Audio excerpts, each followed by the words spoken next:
Bueno, está aquí.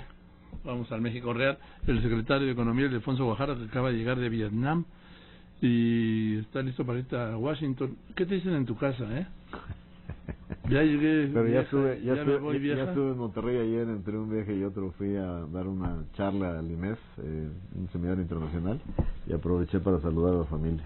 Bueno. Dime, ¿en qué estamos de la negociación del TLC?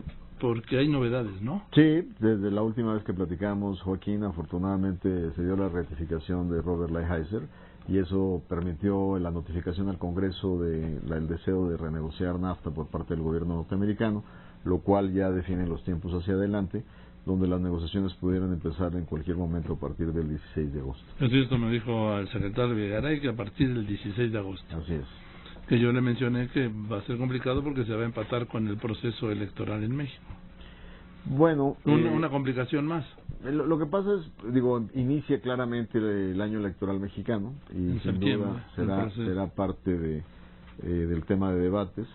Pero creo que hay una ventana, no una ventana muy amplia, pero hay una ventana de oportunidad donde si tenemos capacidad y eficiencia para tener una negociación muy concreta, pudiéramos tener cosas listas para el cierre del año y empezar procesos de ratificación para el siguiente. Sí, en una ventana muy apretada de tiempo.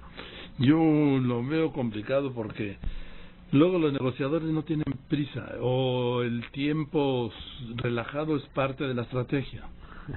Tiene razón, la mayor parte de las negociaciones son no le como la lucha libre sin límite de tiempo. Sin límite de tiempo. Imagínate, TPP, antes de que entráramos nosotros ya llevaban 5 años negociándolo, más 3 que nos tocó a nosotros participar, fueron 8. Pero en este caso, Joaquín, tenemos 2 elementos a favor. El primero es que no estamos negociando de cero.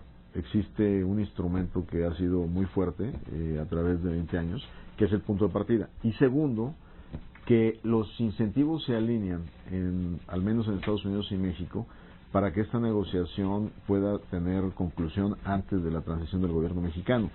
¿Por qué? Por la experiencia de ellos mismos. Negociaron TPP, lo firmó Obama y llegó Trump y lo primero que hizo el primer día de su gobierno fue tirarlo a la basura. Entonces, ¿de qué sirvió la negociación y el capital invertido si no hubo garantías de un gobierno de sostener su palabra? Lo mismo les puede pasar en el caso de México dependiendo del resultado de la elección. ¿Te refieres a López Obrador? Me refiero a que cualquier presidente que gane de cualquier partido puede cambiar de opinión. Sí, pero sería suicida, ¿no? Es totalmente suicida. Ahora, también es bien importante, el tema es, el punto débil es el que el Ejecutivo lo envíe a consideración del Legislativo. Una vez que está en las manos del Legislativo, en el caso del presidente mexicano, el presidente mexicano ya pierde el control del instrumento. Al aprobarlo el Senado mexicano, en México, como tiene categoría de tratado, no lo puede sacar el cable el presidente mexicano. Y ningún presidente, sabemos, para el 18 en adelante, va a tener mayorías en el Senado de la República. Eso le da un blindaje, que si una vez que lo mandas, ya no hay marcha atrás. Eso es interesante, porque en Estados Unidos no tiene este nivel, es un acuerdo. Así es. Que no pasa por la aprobación del Congreso. No, sí pasa por la aprobación del Congreso. Lo que pasa es que no queda como tratado. No queda como tratado. Aquí queda como tratado y por tanto a nivel constitucional. Exactamente. De mandato constitucional. ¿Y qué es lo que vamos a negociar? Mira, Joaquín, básicamente... Estoy hablando, con Ildefonso Guajardo, secretario de Economía. ¿Qué vamos a...? Básicamente, Joaquín, yo separaría esta negociación en 3 partes fundamentales. La primera tendría que ver con el hecho de que hoy el Tratado de Libre Comercio de América del Norte te da libre acceso a los mercados sin aranceles prácticamente al 100% de los bienes. El primer elemento es defensivo, ni un paso hacia atrás en cuanto a establecimiento de restricciones al comercio vía cuotas o aranceles. Los temas propositivos, hacia adelante, ofensivos. Introduzcamos elementos como plataformas de comercio electrónico para pequeñas y medianas empresas. Integremos los avances que ha habido en materia energética en los 3 países, incluyendo Estados Unidos, con los temas de Shell, del gas Shell y del petróleo Shell en Estados Unidos. Lo mismo en Canadá con las nuevas tecnologías y la autorización de comercialización en petróleos de arenas. Esto nos lleva a una América del Norte sumamente poderosa en materia energética, que bien integrada es una ventaja competitiva a nivel global. En temas de telecomunicaciones, es fundamental también incorporar las transformaciones que ha habido en el caso del mercado mexicano. En temas de avance en los nuevos campos de la propiedad intelectual, cómo podemos incentivar el desarrollo de investigación en medicinas biotecnológicas, dándoles protección que hoy en el NAFTA, en el Tratado de Libre Comercio de América del Norte, no existe. Es que no existía. No existía, así es. El hecho es que es un tratado de 22 años antiguo. Entonces, ese es el primer capítulo, digamos, el primer pilar, el segundo pilar. Y luego hay una serie de temas que hace 22 años pues eran inamovibles institucionalmente por rigideces de intereses. Aquí el petróleo. Aquí sin duda el petróleo, y creo que eso nos queda claro que ahora es una ventaja que en tenga. Canadá el tema de las maderas, ¿no? Y los bosques y las aguas. Fíjate que en Canadá ellos lo que hicieron fue lograr un capítulo muy positivo, que es el capítulo 19, para poderse defender de investigaciones contra prácticas desleales de los norteamericanos, que a veces están muy sesgadas y que con el capítulo 19 le dieron rebalance. No entiendo eso. Te doy una explicación. Hay un organismo en Estados Unidos que cuando una industria se queja que ha sido dañada por importaciones... El caso del atún mexicano. Ese es más bien por etiquetado, ese no es por prácticas de subsidio. El azúcar. El azúcar, por ejemplo.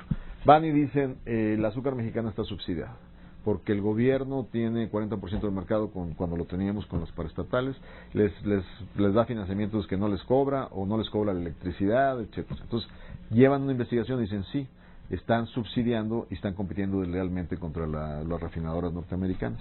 Entonces, su unidad del International Trade Commission hace la investigación y dice, entonces, para compensar eso, le vamos a poner un impuesto compensatorio del 40% a este ingenio y del 14% a estos otros ingenios.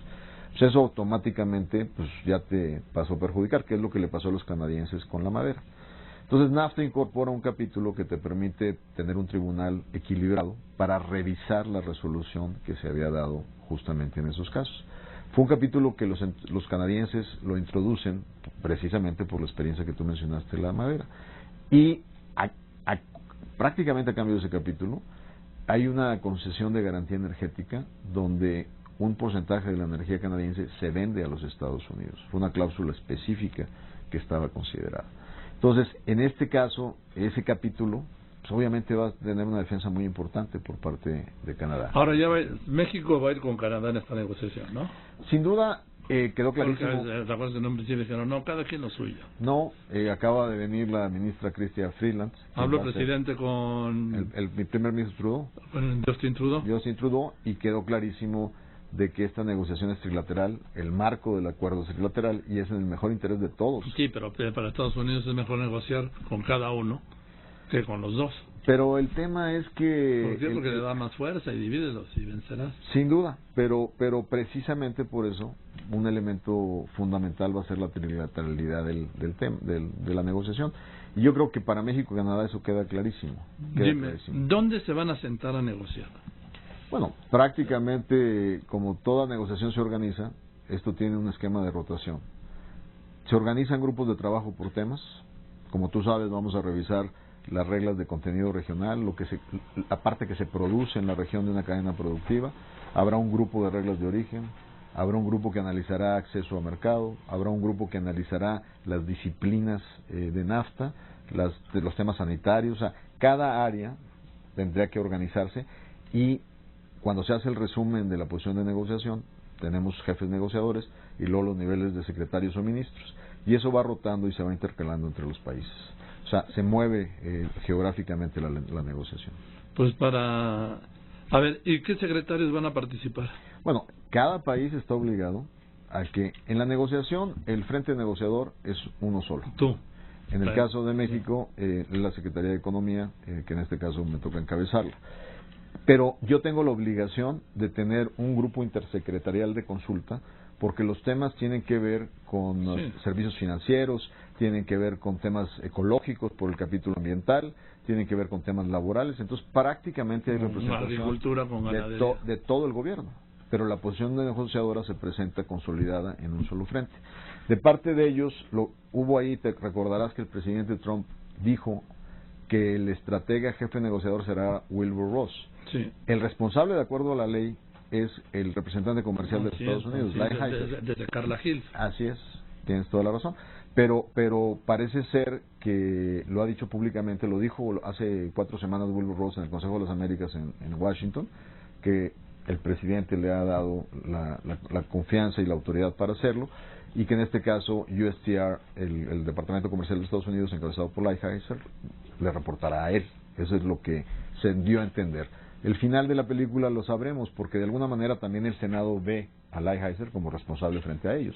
Entonces va a ser un equilibrio difícil. Es que ese es el tema. Por un lado va el gobierno de Estados Unidos y por otro lado los tweets de Trump, por darte buena idea, que está desfasada la administración del presidente o el presidente de la administración. Sin duda. Ahora, también yo he observado que últimamente, como que al menos en los temas que nos conciernen a nosotros, han tenido un poquito más de control del tema, ¿no? Y eso ha ayudado bastante. O sea, hasta que necesiten golpearnos otra vez, pues es un asunto de conveniencia. Yo creo que, pero sí, yo creo que sí ha habido algo de aprendizaje. Yo siento que sí ha habido algo de aprendizaje, porque 100 días les han servido para enfrentar realidades muy difíciles. Y en el caso de Canadá, Joaquín, el primer ministro determinó que será Chrystia Freeland la que encabezará también la parte comercial. Ella era mi homóloga como secretaria de Comercio de Canadá, y ahora también como canciller, ella llevará los dos frentes. Oye, ¿y quién va a ser en México el secretario de Economía mientras tú estás negociando esto? yo no, te van a decir, presidente, a ver, yo a dedicarte vete a vivir a Washington. Pues sí. No, Joaquín, mira, el tema, tú recordarás pues, que otro momento más crucial para la vida de México, que hace 23, 24 años, cuando Jaime Serra era la cabeza de la Secretaría. Yo te lo puedo decir, yo estaba en ese equipo. El que estaba de tiempo completo era el subsecretario Herminio Blanco, era el jefe negociador. Y Serra iba a las reuniones de amarre y consolidación que ocurrían cada 3 meses, Sí, pero aquí no es lo mismo. Aquí los tiempos van a ser más cortos, tienes toda la razón. Tendrá que ir yo cada mes mínimo a estos procesos. Yo creo que no te puedes despegar, así lo digo de plano. Yo soy... No sé, yo lo veo desde fuera, claro. Sí, tienes que usar... Una de las cosas que, dado tu comentario, que tenemos también que observar, es que el nuevo equipo en Washington no tiene la formación tradicional para hacer políticas públicas de cualquier equipo. Y ahí tú tienes toda la razón. Mi experiencia ha sido que no utilizan el capital humano que tenemos en nuestros equipos. Yo, antes de sentarme a cerrar un arreglo final, un acuerdo final con mi homólogo anterior, con la administración anterior, para ello ya mi subsecretario y mis directores se habían aventado 2-3 semanas de ir aterrizando cosas. El estilo ahora es...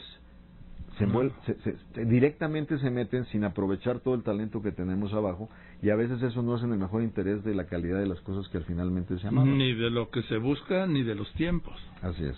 Porque en lugar de encontrar soluciones, lo que crean son conflictos. Totalmente. Entonces, ese sí va a ser un factor que seguramente indicará que en estos 4 meses, a partir de agosto, esté yo totalmente involucrado. Yo no veo otra. Sí. No veo otra. Yo llegaría a la misma conclusión. Ahora, claramente, pues la Secretaría afortunadamente tiene un buen equipo en todos los frentes en los que estamos, buenos subsecretarios, buenos encargados de entes coordinadas como ProMéxico y como el Instituto Nacional del Emprendedor, que como sabes ya tiene presidente, Alejandro Delgado, y bueno, tendremos que coordinar. Sí, pero son otras cosas, ¿no? Sí, por un lado va la Secretaría de Economía y por el otro es ProMéxico y el Instituto, en fin, son cosas que yo veo, los que no iba a decir que cada chango porque soy feo, pero cada quien a su pero ¿no? todos se coordinan a su mecate, ¿no? Todos se coordinan en una estrategia central. Y bueno, en un gobierno con disciplina como es el gobierno del presidente Peña, pues el chango mayor soy yo en el sector de economía. Sí, y cada uno a su mecate, ¿no? Ahora, dime una cosa, ¿sí va a haber acuerdo? ¿Sí va a haber arreglo? Yo he dicho que a mí no me gusta utilizar la palabra optimismo, pero soy positivo de que tenemos con qué lograr un buen acuerdo. Sin duda hay elementos para lograr que cada quien sobre todo las medallas que necesita Washington moderadamente puestas, se pueden lograr con cierta arte de cómo equilibrar los objetivos. Yo creo que sí hay espacio. Sí, lo que pasa es que la estrategia del gobierno de Trump es reducir su déficit. ¿Y cómo se reduce el déficit? O exportas más o grabas más, no hay más. Lo único que les hemos dicho claramente es que solo a través de la expansión de comercio que podamos lograr ese objetivo. No vamos a aceptar que sea a través de restringir nuestro comercio. Eso es totalmente fuera y eso sería el escenario de no acuerdo. ¿Y cómo puedes lograrlo a través de la expansión? Analizar cómo están tus pertenencias, por ejemplo, con Asia. Ellos tienen un déficit con China de 360,000 millones de dólares, nosotros de 70,000 millones de dólares. Analicemos las cadenas de valor que hay, que vienen de China, qué es lo que América del Norte puede competir de manera eficiente y cómo podemos regresar procesos productivos. Te comparto que hay empresarios muy importantes, ahorita no puedo decir nombres porque son proyectos en tinta, que están pensando regresar procesos productivos para instalarlos en frontera, una parte del proceso en Texas, otra parte del proceso en México, y donde pudiéramos tener ampliación de comercio que permita hacer un rebalance. O sea, como empresas binacionales. Pues prácticamente con operaciones operaciones binacionales. Bueno, ¿es entonces el 16 de agosto o a partir del 16? A partir de. O sea, ya estarían facultados a partir del 16 de agosto de que puedan sentarse a negociar. México está listo para empezar en este momento, ¿no? Desde ya hace rato estamos listos. Nuestro proceso de consulta es continuo. Se inició desde que lo instruyó el presidente y seguimos en esa dirección. Bien, Ildefonso, pues vamos a ver qué es lo que pasa con este Tratado de Libre Comercio y seguiremos en contacto para que nos vayas actualizando de cómo va este tema, porque yo lo veo como un tema central, ¿sí? Así es, Jorge. Pues estaremos aquí visitando. Gracias, Ildefonso Guajardo, secretario de Economía.